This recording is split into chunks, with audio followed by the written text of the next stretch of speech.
Hi guys, welcome to this SPSS Assassin video on how to complete independent t-tests and how to report the results according to APA guidelines. So the point of an independent samples t-test is to ask whether there are significant differences between two separate groups. So we might imagine, for example, that there's a big rowing race, and within this race there are 20 different boats. And let's imagine that 10 of them rowed with the tide and 10 of them rowed against the tide. So we might suppose that those who rowed with the tide would be faster than those who rowed against, and we can use an independent samples t-test to determine whether this difference is significant. So the first thing we need to do is go to variable view in SPSS and use this top cell to tell the program what the independent variable was. So we'll just enter tide into the cell here, and we'll enter time here to indicate what the dependent variable was. Now if we use the values column and this box here, we can just enter a 1 here and link number 1 to the with tide condition.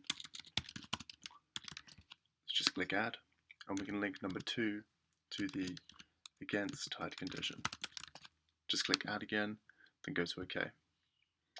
Finally, let's just use the measures column to indicate that tide is a nominal variable and that time is a scale variable. So now we've done that, we can go back to data view, and we'll see that tide and time have now appeared at the top of these two columns. As we look at this table of data here, we can see we've got 10 boats within the with tide condition, we've got 10 boats within the against tide condition. So we can just tell SPS that that's the case, so we'll just enter 10 ones here, and we'll enter 10 twos here. And you'll notice that when I enter ones and twos, these come up as with tide or against tide, and that's because within the view menu I've got the value labels option selected. So now we've got these variables entered, we can enter the data. So it's just a matter of copying the with tide data and pasting that next to the with tide labels, and copying the against tide data and pasting that next to the against tide labels.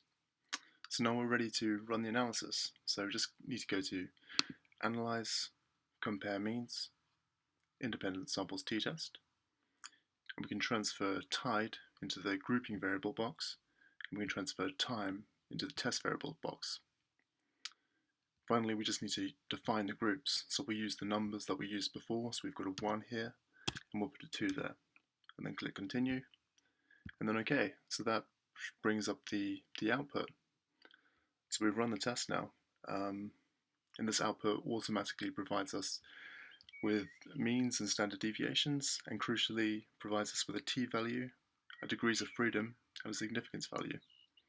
So if we look at these means, we can see that there's approximately a 15-second difference between these two groups. So those in the with tide condition completed the race within 142 seconds on average, and those in the against tide condition completed the race within 157 seconds on average. However, if we look at the sig value, which is 0.126, of course this is higher than 0.05, so we know that the difference between the two groups was not significant.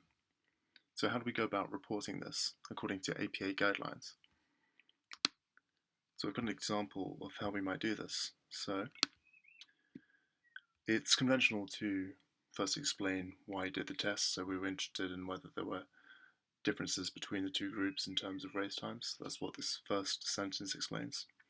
And then you simply report the results. So for a t-test, of course you just need to report a t-statistic. So that's actually this value here.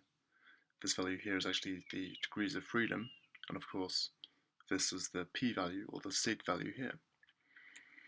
And we've also incorporated means and standard deviations into the sentence. So everything you need to report is in this example sentence here.